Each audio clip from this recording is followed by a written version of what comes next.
Super sir.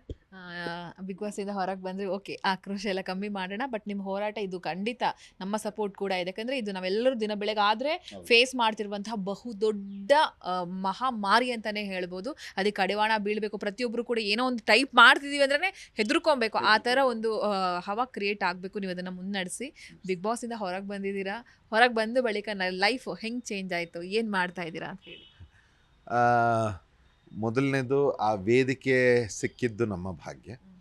ಎರಡನೇದು ಆ ವೇದಿಕೆಯಲ್ಲಿ ನಮಗೆ ಸಿಕ್ಕಂಥ ಒಂದು ಗೌರವ ಏನಿದೆ, ಆ, ಆ, ಅದನ್ನು ಭಾಳ ಸಂತೋಷ ತಂದಿದೆ. ನಾನು ಅಲ್ಲಿವರೆಗೆ ಹೋಗ್ತೀನಿ ಅಂತ ಅಂದ್ಕೊಂಡಿರಲಿಲ್ಲ.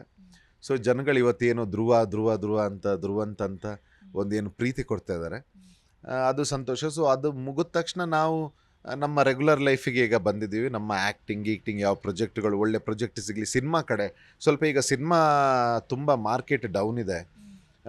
ಪ್ರೊಡ್ಯೂಸರ್ಸ್ಗಳಿಲ್ಲದೆ ಒಳ್ಳೊಳ್ಳೆ ಸಿನಿಮಾಗಳು ಕನ್ನಡದಲ್ಲಿ ಬರದೆ ಸೊ ಹೀಗಿದೆ. ಸೊ ಅದಕ್ಕೆ ಇನ್ನು ಮುಂದೆ ಒಂದು ಒಳ್ಳೆ ಇದೇ ರೀತಿ ಪ್ರಯತ್ನಗಳು, ಇನ್ನು ಒಳ್ಳೆ ಸಿನಿಮಾಗಳನ್ನು ಕೊಡಬೇಕು ಅಂತ ಆ ಪ್ರಯತ್ನದಲ್ಲಿ ಇದ್ದೀವಿ. ಒಂದು ತಂಡ ಎಲ್ಲ ಮಾಡಿಕೊಂಡು ಆ ಪ್ರಯತ್ನದಲ್ಲಿದ್ದೀವಿ. ಅದಲ್ಲದೇ ಬೇರೆ ಕಡೆಯಿಂದ ನಮ್ಮ ಸಿನಿಮಾ ಅಲ್ಲದೆ ಬೇರೆದು ಒಳ್ಳೆ ಪ್ರೊಜೆಕ್ಟ್ಸ್ ಬಂದರೆ ಮಾಡಬೇಕು ಅನ್ನೋ ಆಸೆ ಇದೆ. ಅದಲ್ಲದೆ ಈಗ ಏನು ನಮ್ಮ ವ್ಯಕ್ತಿತ್ವನ ಬಿಗ್ ಬಾಸಲ್ಲಿ ತೋರಿಸ್ಕೊಂಡ್ವಿ, ಅದು ಅಲ್ಲಿಗೆ ಮಾತ್ರ ಸೀಮಿತವಾಗಿರಲಿಲ್ಲ. ನಾವು ಆನ್ ಸ್ಕ್ರೀನ್ ಮಾತ್ರ ಅಲ್ಲ, ಆಫ್ ಸ್ಕ್ರೀನಲ್ಲೂ ನಾನು ಹೀಗೇ ಇರೋದು. ಸೊ ನಾನು ಏನು ಇವತ್ತು ಜನಗಳಿಂದ ಏನು ಒಳ್ಳೇದು ಪಡ್ಕೊಂಡಿದ್ದೀನಿ, ಇವತ್ತು ಸಮಾಜಕ್ಕೆ ಏನಾದರೂ ಮಾಡಬೇಕು ಅನ್ನೋದು ನನ್ನ ಆಸೆ. ನಾನು ಅವತ್ತೂ ವೇದಿಕೆಯಲ್ಲಿ ಹೇಳ್ಕೊಂಡಿದ್ದೀನಿ, ನನ್ನ ಇನ್ನು ಲೈಫ್ ಏನಿದೆ, ಈಗ ಧ್ರುವಂತನ ಹೆಸರು ಜನಗಳು ಕೊಟ್ಟಿದ್ದು, ನನ್ನನ್ನು ಇವತ್ತು ಕಟ್ಟು ನಿಲ್ಲಿಸಿರೋದು ಅವರ ಪ್ರೀತಿ. ಸೊ ನನ್ನಿಂದ ಇವತ್ತು ಏನು ಮ್ಯಾಕ್ಸಿಮಮ್ ಯಾವ್ಯಾವ ರೀತಿಲಿ ನಾನು ಸಮಾಜಕ್ಕೆ ಏನು ಕೊಡಬಲ್ಲೆ, ಒಂದು ಒಳ್ಳೆ ಸೊಸೈಟಿನ ಕ್ರಿಯೇಟ್ ಮಾಡಿ ಅದನ್ನು ಮಾಡಬೇಕನ್ನೋ ಆಸೆ ನಾನು ಅವತ್ತೂ ಹೇಳಿದ್ದೆ. ನಾನು ಇವತ್ತೂ ಅದಕ್ಕೆ ಬದ್ಧವಾಗಿದ್ದೀನಿ. ಅಂಥದ್ದು ಕೆಲಸಗಳನ್ನು ಮಾಡ್ತೀನಿ.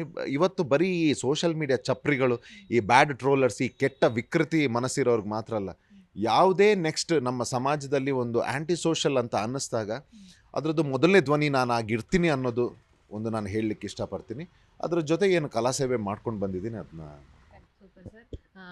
ಬಿಗ್ ಬಾಸಿಂದ ಹೊರಗೆ ಬಂದರೆ ಓಕೆ, ಆಕ್ರೋಶ ಎಲ್ಲ ಕಮ್ಮಿ ಮಾಡೋಣ. ಬಟ್ ನಿಮ್ಮ ಹೋರಾಟ ಇದು ಖಂಡಿತ ನಮ್ಮ ಸಪೋರ್ಟ್ ಕೂಡ ಇದೆ. ಯಾಕಂದರೆ ಇದು ನಾವೆಲ್ಲರೂ ದಿನ ಬೆಳಗಾದರೆ ಫೇಸ್ ಮಾಡ್ತಿರುವಂತಹ ಬಹುದೊಡ್ಡ ಮಹಾಮಾರಿ ಅಂತಲೇ ಹೇಳ್ಬೋದು. ಅದಕ್ಕೆ ಕಡಿವಾಣ ಬೀಳಬೇಕು. ಪ್ರತಿಯೊಬ್ಬರು ಕೂಡ ಏನೋ ಒಂದು ಟೈಪ್ ಮಾಡ್ತಿದ್ದೀವಿ ಅಂದ್ರೆ ಹೆದರ್ಕೊಬೇಕು. ಆ ಥರ ಒಂದು ಹವಾ ಕ್ರಿಯೇಟ್ ಆಗಬೇಕು. ನೀವು ಅದನ್ನು ಮುನ್ನಡೆಸಿ ಬಿಗ್ ಬಾಸಿಂದ ಹೊರಗೆ ಬಂದಿದ್ದೀರಾ.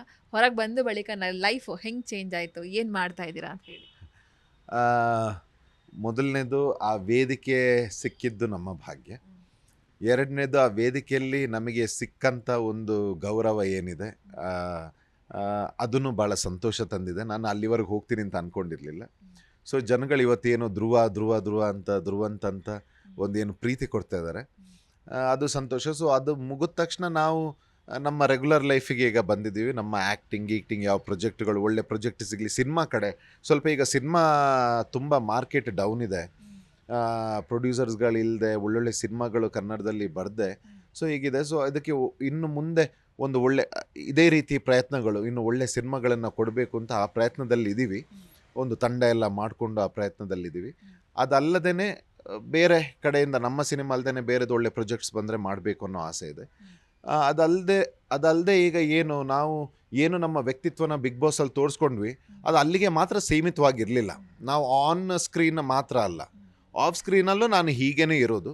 ಸೊ ನಾನು ಏನು ಇವತ್ತು ಜನಗಳಿಂದ ಏನು ಒಳ್ಳೇದು ಪಡ್ಕೊಂಡಿದ್ದೀನಿ, ಇವತ್ತು ಸಮಾಜಕ್ಕೆ ಏನಾದರೂ ಮಾಡಬೇಕು ಅನ್ನೋದು ನನ್ನ ಆಸೆ. ನಾನು ಅವತ್ತೂ ವೇದಿಕೆಯಲ್ಲಿ ಹೇಳ್ಕೊಂಡಿದ್ದೀನಿ, ನನ್ನ ಇನ್ನು ಲೈಫ್ ಏನಿದೆ, ಈಗ ಧ್ರುವಂತನ ಹೆಸರು ಜನಗಳು ಕೊಟ್ಟಿದ್ದು, ನನ್ನನ್ನು ಇವತ್ತು ಕಟ್ಟು ನಿಲ್ಲಿಸಿರೋದು ಅವರ ಪ್ರೀತಿ.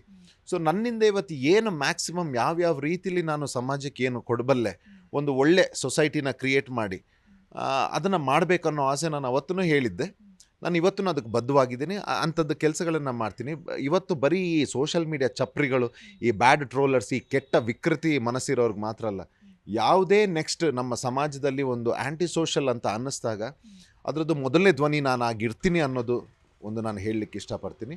ಅದ್ರ ಜೊತೆಗೆ ಏನು ಕಲಾಸೇವೆ ಮಾಡ್ಕೊಂಡು ಬಂದಿದ್ದೀನಿ ಅದನ್ನ.